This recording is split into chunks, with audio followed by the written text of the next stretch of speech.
Stop बोलने वाली बहू। Stop that. अरे अरे अरे, आप लोग स्टॉप तो नहीं हो गए ना? लेकिन ये कहानी है इसी खेल की जो कभी हम बचपन में खेला करते थे। बैठी रहती है सारा दिन पत्थर की तरह। अरे पत्थर भी कभी कभी हिल लिया करता है। तू भी कभी कोई काम कर लिया कर बहू। मैं तो बहू नहीं भैंस ले आई हूँ। नीता सारा दिन घर का काम करती, कमर टूट जाती जब वो रात में बिस्तर में आराम करने के लिए लेटती। लेकिन मजाल है सास की, जो उसके काम की कभी झूठे मुंह भी तारीफ कर दे। हम लोग नसीब वाले हैं नीता बिटिया, जो तेरे जैसी बहू हम लोगों को मिली। पिताजी, यही आपका प्यार है जिसके कारण मैं इस घर में टिकी हुई हूँ। पर पता नहीं सासू माँ को मैं क्यों नहीं अच्छी लगती। अब तो 2 साल हो गए हैं शादी को। 2 साल में तू ये सवाल कर रही है? यहाँ मुझे 30 साल हो गए बिटिया। पता नहीं तेरी सास मुझे भी क्यों पसंद नहीं करती। फिर क्या, दोनों ससुर बहू खूब ठहाका लगा लगा कर हंसते हैं। अरे वाह जी वाह, क्या जमाना आ गया है। बहू को देखो कैसे ठहाके लगा लगा कर ससुर के साथ हंस रही है। अरे एक जमाना हमारा था, ससुर इस कमरे में तो मैं उस कमरे में, ससुर बरामदे में तो मैं छत में। और यहाँ देखो महारानी को, वो मेरी बेटी है। और पापा ने तुम्हें कभी नहीं कहा था कि तुम इधर उधर भागो। हाँ, सास को पति की बात पर गुस्सा आ जाता है। तभी उसकी नजर बहू पर पड़ती है जो सास और ससुर की बात पर हंस रही है। बहू को हंसता हुआ देख सास का पारा 7वें आसमान में चढ़ जाता है। अरे कल बूही तू क्यों हंसी? तुझे कौन सी चुड़ैल चिपट गई तो हंस रही है? हम मियाँ बीवी का ये चलता रहता है, ये ना सोच के बीच में फूट पड़वा दी। और जी जाइए बाजार से छाछ ले आइए, और तू जाकर किचन में बेसन घोल कर पकोड़े बना ले, कड़ी बनानी है तुझे। सास बहू और पति को ऑर्डर देकर वहाँ से निकल जाती है। पति बाजार की तरफ और बहू किचन की तरफ। हाँ, सारा काम हो गया, अब बस आराम से टीवी देखूं। उधर सास, कढ़ी खाने का बिल्कुल मन नहीं था, लेकिन जब ये लड़की खी खी करके दांत दिखाती है तो गुस्सा आ जाता है। लगता है कि मुंह नोच लूं इसका। तभी सास के कान में बहू के जोर जोर से हंसने की आवाज आती है। सास का पारा फिर 7वें आसमान में चला जाता है। सास कमरे में जाती है जहाँ बहू टीवी में सीरियल देख रही होती है। अरे पागल हो गई है तो बता दे, पागल खाने छोड़ा हूँ तुझे। माँ जी, आइए ना, देखिए ना, आप भी ये सीन देखिए, कैसे बच्चे स्टॉप दैट खेल रहे हैं। इस खेल में ना जिसे स्टॉप दैट बोल दो उसे स्टॉप होना पड़ता है।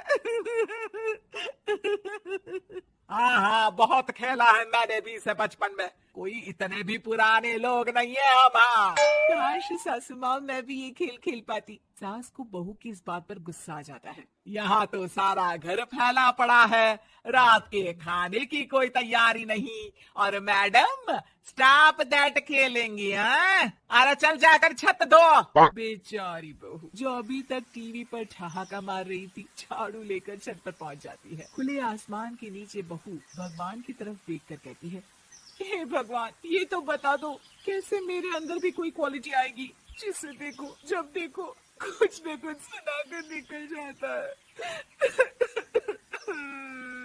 वो रोने लगती है, लेकिन करती भी तो क्या, भाग्य में जो लिखा है वो तो होगा ही। बहू पूरी छत साफ करके नीचे आती है जहाँ सास मजे से बैठकर टीवी देख रही होती है और जोर जोर से हंस रही होती है। टीवी में वही स्टॉप दैट वाला सीरियल चल रहा होता है। मासूम बहू फिर से टीवी देखने लग जाती है। कितना मजेदार गेम है। सास को फिर बहू पर गुस्सा आ जाता है। अरे उसे तो बहू के हंसने की आवाज ही चुभती है। तुझे स्टॉप दैट खेलने का बहुत मन कर रहा है ना? मुझे बोल स्टॉप दैट, अब बोल स्टॉप दैट, बोल बोल। नहीं नहीं माँ जी, कैसी बात कर रही है? अच्छा तो फिर हंस क्यों रही है?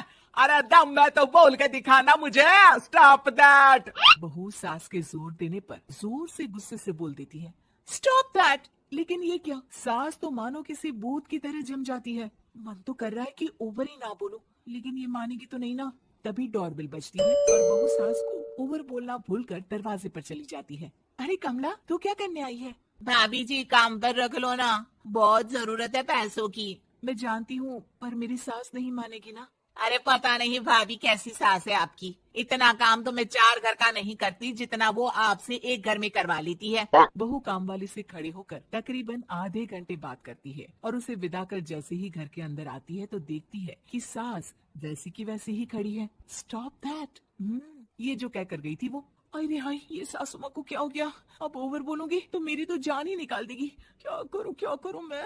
बहू उनका हाथ पकड़कर बेड पर लिटा देती है और फिर कहती है, ओवर।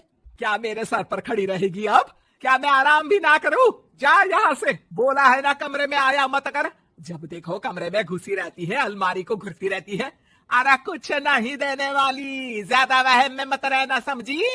माफ करिएगा, मैं आपको कुछ बोलती नहीं हूँ। इसका मतलब ये तो नहीं है ना कि आप कुछ भी बोलती रहेंगी। अरे वाह जी वाह, स्टॉप दैट बोलते बोलते जबान भी खुल गई तेरी। हाँ, खुल गई और बोलूंगी भी। स्टॉप दैट, अब बोलो। लेकिन ये क्या? जैसे ही बहू ने बोला स्टॉप दैट, सास हो गई स्टॉप। हे भगवान, ये क्या हो रहा है सासू माँ? लेकिन बेचारी सास स्टॉप दैट में तो बोलती बंद हो गई उनकी। वाह जी वाह, लग रहा है कि अब सारा खेल मेरे हाथ में आ गया। बहू अब सास से स्टॉप दैट बोलकर कभी खाना बनवा लेती तो कभी घर साफ करवा लेती। अरे पता नहीं मैं आजकल थकी थकी सी क्यों रहती हूँ। बीपी भी हाई रहता है, मन करता है सो ही रहूं। और मैं डॉक्टर को लेकर आता हूँ। ये काम बहुत कर रही हैं। उम्र नहीं है आपकी इतना काम करने की, और ज्यादा काम किया तो। काम तो मैं इतना कराऊंगी कि बस नाम की जिंदा रहेगी। बहुत जबान टपट टपट चलती है ना इनकी। ससुर जी समझ ही नहीं पाते कि क्यों उसकी बीवी की तबीयत खराब हो रही है। बहू शीशे के सामने कहती है, सारा काम हो रहा है, मजा ही आ गया। स्टॉप दैट होकर उनको पता ही नहीं चलता कि वो क्या कर रही हैं। अब तो जो चाहे जब चाहे सारा काम इन्हीं से करवाऊंगी। ये मेरा कमाल, क्या बोलती हूँ मैं? Stop that. बस जैसे ही बहू शीशे के सामने ये शब्द बोलती है, भूत बन जाती है।